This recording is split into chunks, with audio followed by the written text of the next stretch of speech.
ജാർഖണ്ഡ് സ്വദേശികളായ അച്ഛനമ്മമാർ സ്വകാര്യ ആശുപത്രി ICUവിൽ ഉപേക്ഷിച്ചു പോയ 3 ആഴ്ച മാത്രം പ്രായമുള്ള പെൺകുഞ്ഞിനെ കേരളം ഏറ്റെടുക്കും.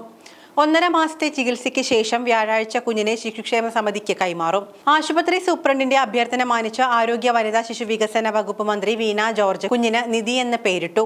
അച്ഛനമ്മമാർ സ്വകാര്യ ആശുപത്രിയിൽ ഉപേക്ഷിച്ചു പോയ 3 ആഴ്ച മാത്രം പ്രായമുള്ള പെൺകുഞ്ഞിപ്പോൾ എറണാകുളം ജനറൽ ആശുപത്രിയിൽ പൂർണ്ണാരോഗ്യവതിയാണ്. കോട്ടയത്തെ ഫിഷ് ഫാമിൽ ജോലി ചെയ്തിരുന്ന ജാർഖണ്ഡ് സ്വദേശികളായ ദമ്പതികൾ പ്രസവത്തിനായി നാട്ടിലേക്ക് പോകുന്ന സമയത്താണ് ട്രെയിനിൽ വെച്ച് ഭാര്യയ്ക്ക് അസ്വസ്ഥതകൾ ഉണ്ടാകുന്നത്.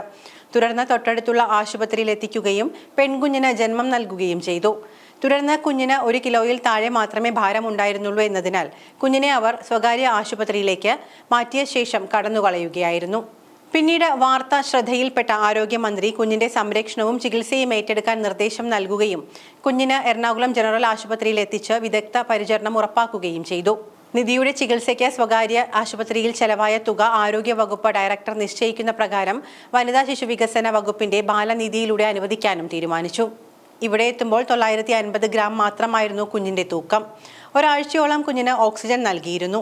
അനീമിയ ഉണ്ടായിരുന്നതിനാൽ 2 പ്രാവശ്യം രക്തം നൽകി. ആശുപത്രിയിലെ മിൽക്ക് ബാങ്കിൽ നിന്നും കുഞ്ഞിന് ആവശ്യമായ മുലപ്പാൽ നൽകുന്നുണ്ട്.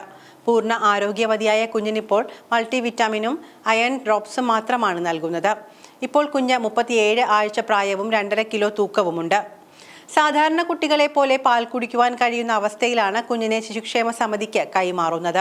ആശുപത്രി സൂപ്രണ്ട് ഡോക്ടർ ഷഹീഷായുടെ ഏകോപനത്തിൽ പീഡിയാട്രിക് വിഭാഗം മേധാവി ഡോക്ടർ വിനീത, സ്പെഷ്യൽ ഓഫീസർ ഡോക്ടർ വിജിയുടെ നേതൃത്വത്തിലുള്ള വിദഗ്ധ ഡോക്ടർമാർ അടങ്ങിയ ടീം എന്നിവരാണ് കുഞ്ഞിനെ ചികിത്സിച്ചത്. ബന്ധുക്കൾ ആരുമില്ലാത്തതിനാൽ കുഞ്ഞിനെ പ്രത്യേക പരിചരണം നടത്തിയത് ന്യൂബോൺ കെയറിലെ നഴ്സുമാരാണ്. വനിതാ ശിശു വികസന വകുപ്പ് ജീവനക്കാരുടെ പിന്തുണയും ഉണ്ടായിരുന്നു. കുഞ്ഞിന് മികച്ച പരിചരണവും ചികിത്സയും ഉറപ്പാക്കിയ എറണാകുളം ജനറൽ ആശുപത്രിയിലെ മുഴുവൻ ടീം അംഗങ്ങളെയും മന്ത്രി അഭിനന്ദിച്ചു.